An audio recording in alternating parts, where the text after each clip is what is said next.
Welcome back to our tutorial. Today we're going to be learning how we can create checkboxes, and we're going to also be prototyping to see how it works when we interact with them. But we need to first understand exactly what checkboxes are.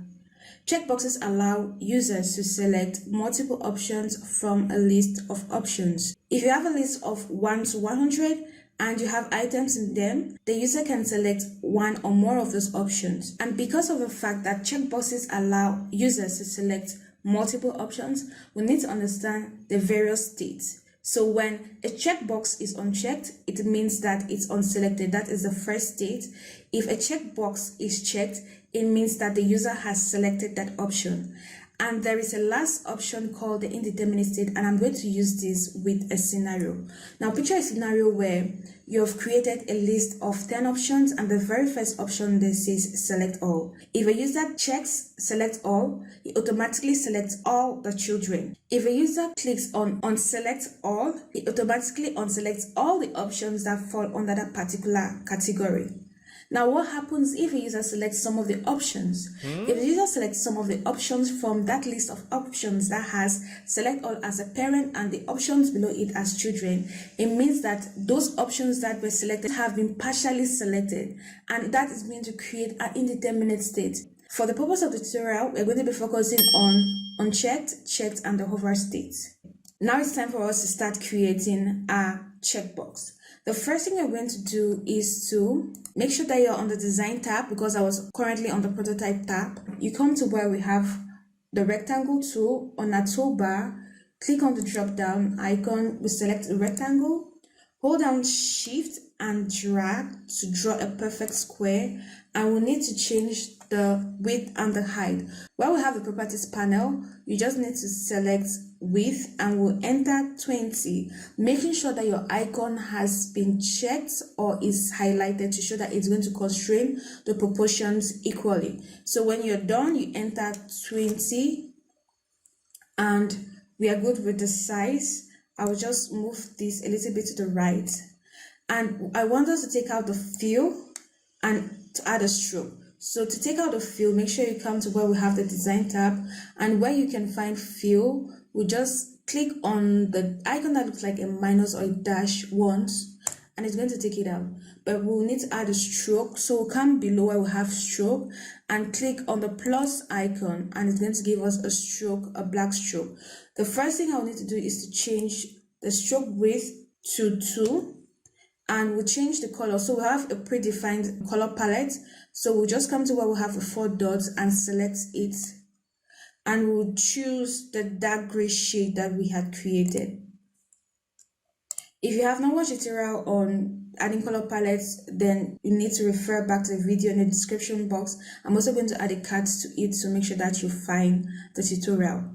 Now we'll need to add the label. So the next thing we're going to do is add a label for our checkbox. So I'm going to come to the toolbar and select the text tool, click once on our canvas, and I'm just going to enter option. Usually I'll be copy and pasting, but for the purpose of the tutorial, I'm going to do everything from scratch. So we have added option, and I want to use exactly this property. So the same properties that we used on the radio buttons, I want to use it on my checkbox. So to copy just the properties of this, I'm going to hold down Control and click once inside to select just this text. We'll right click and we'll come to where we have copy paste, and I'm going to select copy properties. So you see the shortcut for copying properties is Ctrl-Alt-C, and to paste is Ctrl-Alt-V. If you understand the shortcuts, it will make things faster for you. So I'll just click on copy properties, and I'll come to where we have this option, and I'm going to hold down my Ctrl-Alt-V to paste the property. So what did it do? It added the text style that was added to the radio buttons label, and it also added the fill automatically. So it literally copied the properties of this text and pasted it to this text that we just created. So that is a very easy way for you to copy properties of a specific element. If you want to apply it to multiple elements, you don't need to select all the elements you want to apply that property to, then you paste the property. So we're going to select this and hit the Shift and A to create auto layout. And the next thing I'm going to do is to give it a horizontal gap of 12 from the spacing values we had earlier created. So that is the unchecked state. Now we are going to create the checked state. We'll ungroup this, hit Control backspace on your keyboard, and we'll need to change this to a fill. Make sure that your square is selected. Come to where we have fill. We're going to click once, and we'll come to where we have the 4 dots and select shade 2. I need to zoom in so we see what's happening. Now the next thing we're going to do is take out the stroke, because I don't think it's necessary in this case. We'll take out the stroke. You just need to come to where you have stroke and click on the minus or the dash icon, and it takes out the stroke. The next thing we'll do is to create a check. So usually if you have icons for this, you don't need to create everything from scratch. You just need to copy the icons and create your components and prototype it. But in this case, I'm creating the check just because I want us to explore the pen tool. Now the pen tool is very common, especially with designers. If you are from Adobe Photoshop, Adobe Illustrator, all those vector-based softwares, or any software that has a pen tool, then you know exactly what a pen tool is. A pen tool allows you to create any kind of shape, but in the form of vector. So using vector graphics. In this case, we'll need to use a pen tool to create a simple tick or check that is going to indicate that our option is selected. So we'll come to where we have the toolbar. This is a pen tool. We'll click on it once.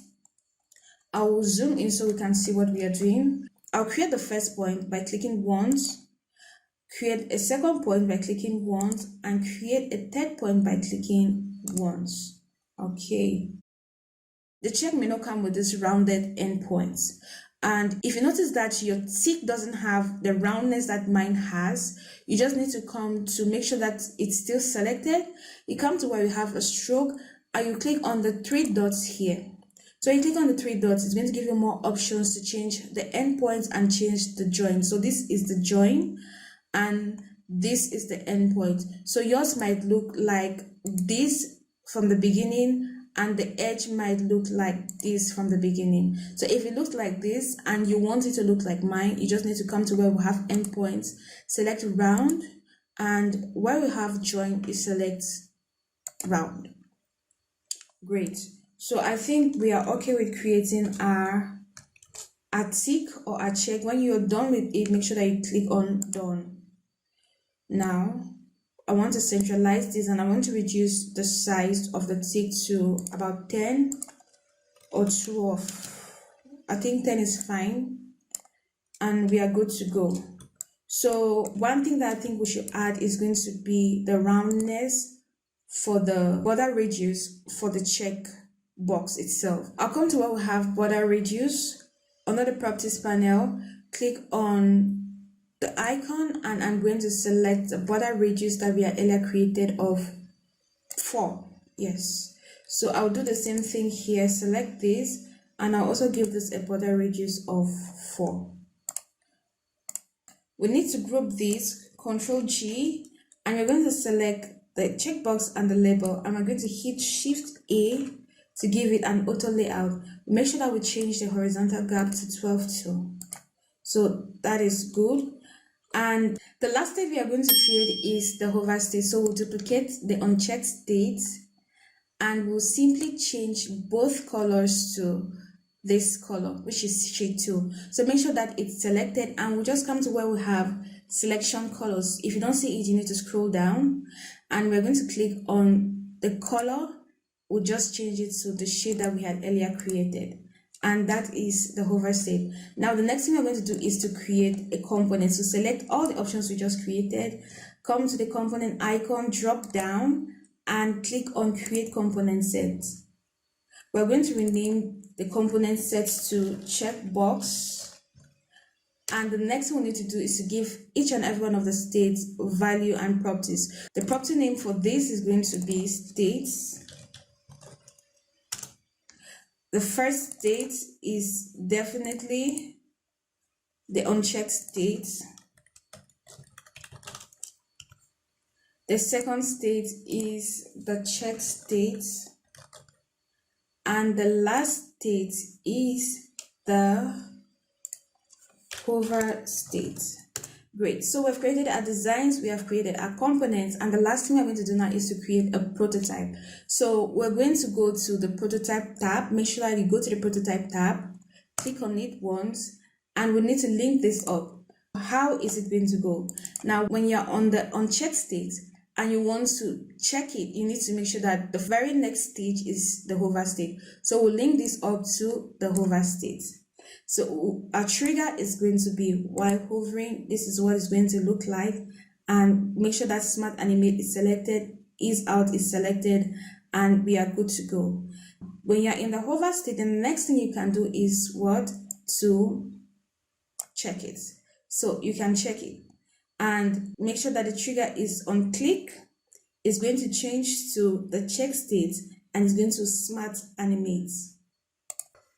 And the last thing we're going to do now is, if you're in a check state and you want to uncheck it, what do you need to do? You just need to go back to the unchecked state and we are good to go. So make sure that the trigger is on click and it's going to change to the unchecked state. Smart Animate is selected and Ease Out is also selected. You can change the duration depending on how long you want it to be or how short you want it to be.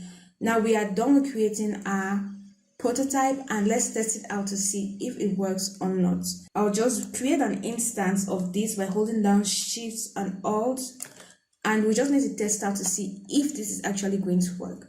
So when you're creating an instance of this, we'll come to where we have the presentation view, where we have the play icon. Click on it once and it's going to take us to this screen, and we'll just test out what we just created. So this is what we created. When you hover, it goes to the hover state. When you check, it changes to the check option. And if you don't want to select it again, you click once and it goes back to the unchecked state. Let's do it again. We hover, we select, we unselect, and it works. So let's create more and see what happens. We'll call this option 2. We are still in the prototype state, so I just don't like that the plus button keeps appearing. I'm going to go back to the design panel so that it won't be disturbing anymore. I want to call these oranges, pineapples. I love pineapples. And we'll call these mangoes. So these are a list of options, and if you ask how many fruits from this list do you like, we're going to go back again to the presentation view, click once, and I like oranges, I like pineapples, I like mangoes. Oh no, I don't like oranges, so I'm going to uncheck this. I don't think I like mangoes. I'm going to uncheck this. I like just pineapples. So guys, we have come to the end of our tutorial. We have created our checkboxes, we have created our radio buttons, and now we are going to go and create our mobile app screens. Till next time, thank you very much for watching. Practice, practice, practice. If you have a question, please leave it down in the comment box. If you have a suggestion, leave it down in the comment box.